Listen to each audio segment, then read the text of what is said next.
Well, hello there, my dear children of the apocalypse. How are we doing today? Welcome back to War Thunder, and welcome to the Yak 15p.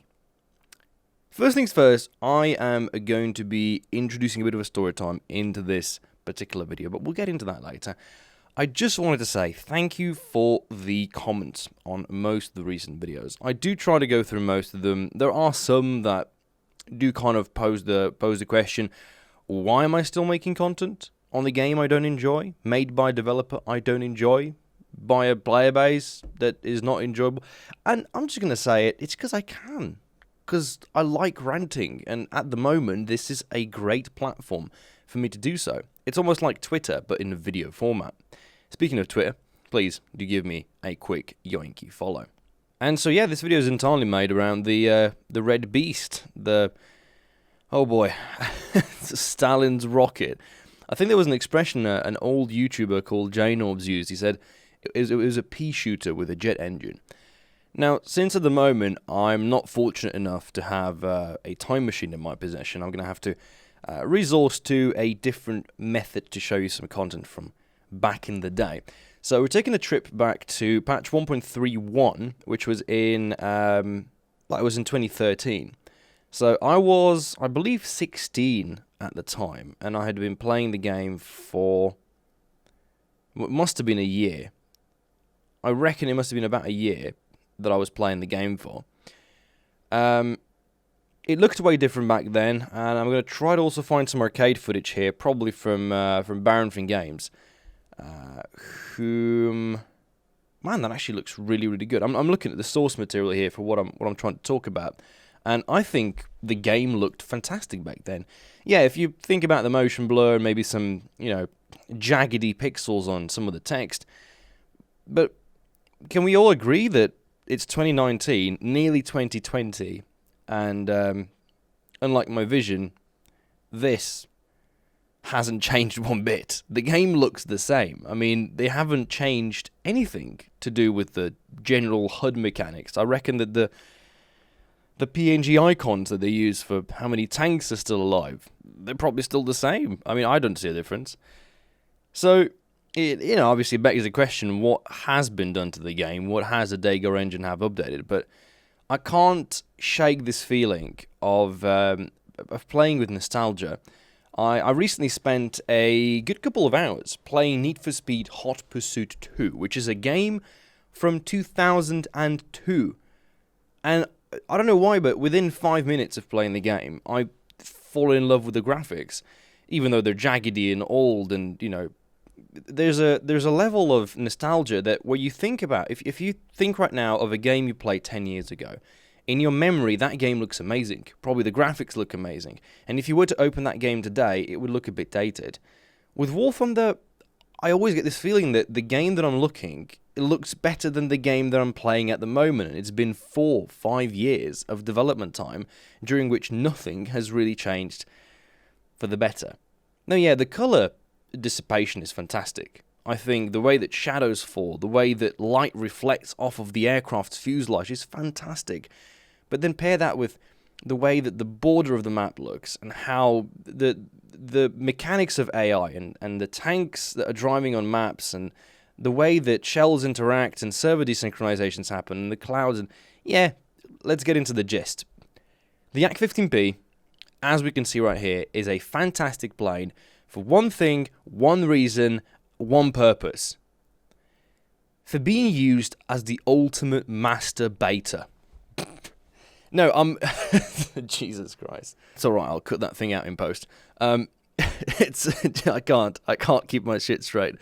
When I first flew this thing out, obviously with a plane, you think about being aggressive, but the Yak 15p has been the most fun that I've been able to have in the game by using it as you know what it is like? This plane is like a mosquito at 3 in the morning where you're sloshed as fuck and you just want to go to bed, but that little bugger just keeps buzzing around. That's how you're supposed to fly it. You're supposed to be in the middle of the dogfight. You have to have 3, in one moment here I had 4 planes on my 6, and here's the moment from the last video. What happened? Nothing. Y'all been played. I didn't hit the shot, so rip. And yeah, it's not a fast plane. It doesn't accelerate very well. It doesn't. It keeps energy, I think, mediocre well. But what it does fantastically well is turning and rolling and just generally being a fucking annoying cunt that's flying around you, and it excels at. This plane excels at being a cunt, and that's why it's so damn fun. Because you can't get shot down. If you're flying it correctly, you're essentially an unstoppable force by just flying around. It somewhat reminds me of if you take an Arado B2 and you just try to ram people, and you're sitting on their 6, and there's nothing that they can do, but at the same time, there's nothing that you can do. With the Yak 15P, you had that one beautiful 23mm gun that half the time doesn't do any damage whatsoever, but when it does, it's this huge level of satisfaction, and I don't think that any other plane can do this. Fight a K4, a freaking Ju-288 bomber, a J7W1, an HE-162 that just crashed, and the K4 also somehow crashed, which I have no idea how it happened. This bomber, never seen it, but that's about as perfect of an approach I'm ever going to get. Set on fire. It all happened so quickly, but it's a fantastic match for a fantastic plane. Malta. I mean, did we even notice that at the moment? We're playing a Russian plane against German and Japanese planes on fucking Malta. This is the ultimate level of War Thunder's, historical accuracy, what to say. Anyway, J7W1 here, caught with his pants really, really slacked down.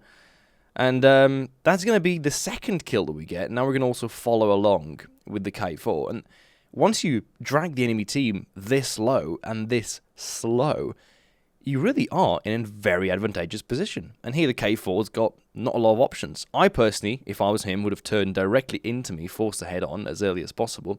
But he probably knew that would have lowered his speed even further. And then within 2 turns, I'll be back on his 6. So his best bet is try to bob and weave and get himself back to the airfield. Now, my issue here is I've got 33 shells I'm working with. 31, 29, 27, no damage whatsoever.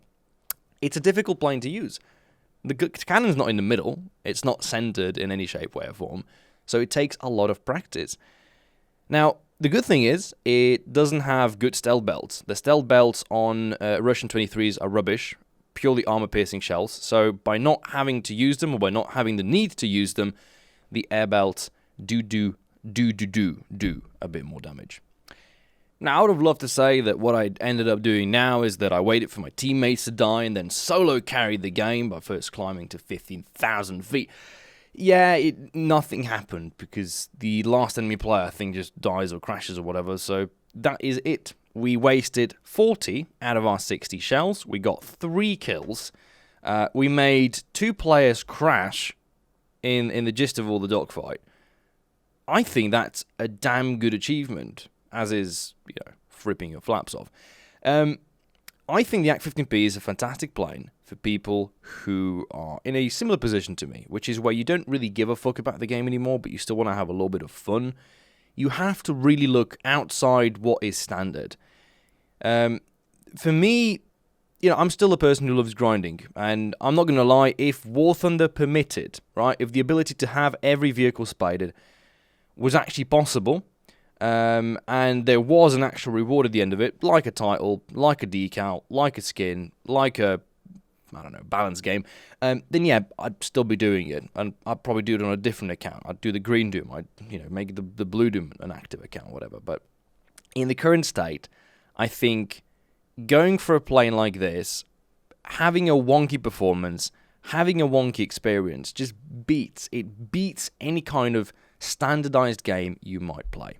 And with that said, I'm going to wrap this video up, and I'm going to make sure that it's under 10 minutes of length, because I do have this feeling that a lot of people comment and say, Orange, your videos are too long.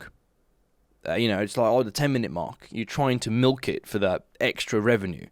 I'm just going to say it right now, all you smarty pantsers.